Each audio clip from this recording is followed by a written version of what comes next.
சென்னை ஈக்காட்டுத்தங்கலில் நடைபெறும் உலகளாவிய வர்த்தக மற்றும் வணிக உச்சி மாநாட்டில் பல்வேறு நாடுகளைச் சேர்ந்த 500க்கும் மேற்பட்ட தமிழ் தொழில் முனைவோர்கள் மற்றும் வணிகர்கள் கலந்து கொண்டனர்.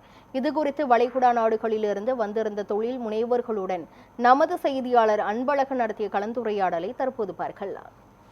சென்னை கிண்டியில் உள்ள நட்சத்திர விடுதியில் தமிழர்கள் தொழில் சார்ந்த, அதாவது வெளிநாட்டில் வரக்கூடிய தமிழர்கள் தொழில் சார்ந்த எப்படி உற்பத்தியை பெருக்குவதாகட்டும், பல்வேறு தொழில் சார்ந்ததை எப்படி வளர்ச்சி பெருக வேண்டும் என்பதற்காக கருத்தரங்கம் 2 நாள் மாநாடு நடைபெறுகிறது. பல்வேறு அமைப்புகள், அவங்க இருக்கக்கூடிய பல்வேறு அமைப்புகள் சார்பாக பிரதிநிதிகள் வந்திருக்காங்க. நம்ம அவரிடமே சில கேள்விகளை முன்வைப்போம். வணக்கம். மற்றும் நீங்கள் தொழில் பண்ணுறீங்க, இங்கே வளைகுடா நாட்டுக்கு வந்திருக்கீங்க.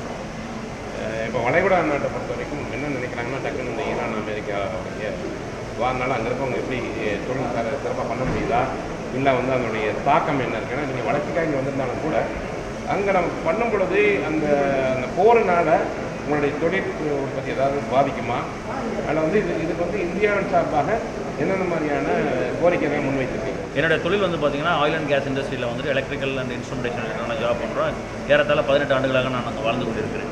கத்தார் நாடு என்பது சமீபத்தில் எங்களுடைய மன்னர் பெரியவர் இறந்து விட்டார். ஆனால் இருந்தாலும் பல அன்சர்டனிட்டி கல்ஃப் கண்ட்ரியில் இருந்தாலும் அங்கே இருக்கக்கூடிய இந்திய தூதரகம் மிக சிறப்பாக இயங்கிக் கொண்டிருக்கிறார்கள். அங்கே இருக்கக்கூடிய தமிழ் அமைப்புகள், எங்களை போன்றவர்கள், ரைஸ் அமைப்புகளை சார்ந்தவர்கள் ஒன்று கூடி பல முறைகள் நாங்கள் பல மாநாடுகளை சந்தித்து கொண்டிருக்கிறோம்.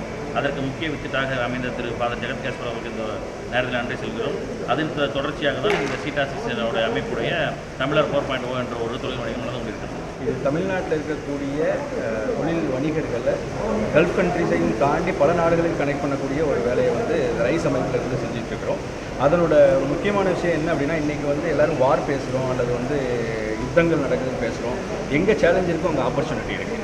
இன்றைக்கி அந்த ஆப்பர்ச்சுனிட்டி அது துபாய், அமீரகம், கத்தார் இது போன்ற நாடுகளில் நிறைய புதிய வணிகங்கள் அங்கே ஏற்படுது. எங்கே கிரைசிஸ் இருக்கோ அங்கே சொல்யூஷன்ஸ் இருக்குது. அதனால் அதை பேஸ் பண்ணி வரக்கூடிய நவம்பர் 13, 14 துபாயில் ஒரு மாபெரும் உலக மாநாடை ரைஸ் டிக்ளேர் பண்ணியிருக்குது.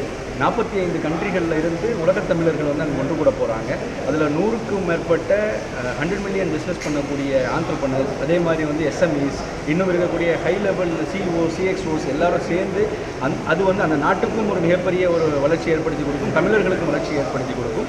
இது விரைவாக நடக்க இருக்கு. ஸோ சிட்டாசிஸ் அமைப்பு ஃபஸ்ட் நடத்தக்கூடிய தமிழர் 4.0 மாநாட்டுக்கு நாங்கள் சப்போர்ட் பண்ணி இங்கேருந்து அங்கேருந்தும் எப்படி நம்ம இப்போ தொழில் எக்ஸ்போர்ட் இம்போர்ட் பண்ணுறது, எந்த மாதிரி பிஸ்னஸ் ஆப்பர்ச்சுனிட்டியை நம்ம இங்கே எடுத்துக்கலாம், அங்கே எடுத்துக்கலாம், through our rice association and government கூட என்ன மாதிரி ஆப்பர்ச்சுனிட்டி பண்ணலான்னு சொல்லிட்டு தான் நாங்கள் அங்கேருந்து வந்திருக்கிறோம்.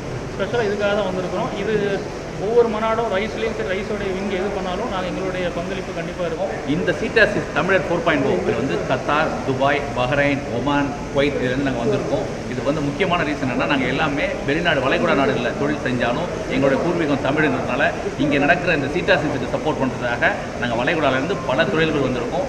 இது எப்படின்னா, தமிழ்நாட்டையும் நம்மளுடைய வளைகுடாவையும் எப்படி கனெக்ட் பண்ணுறது, எப்படி 2 பேரும் கிராஸ் செல்லிங் பண்ணுறதுக்காக வந்திருக்கோம். நன்றி, வணக்கம்.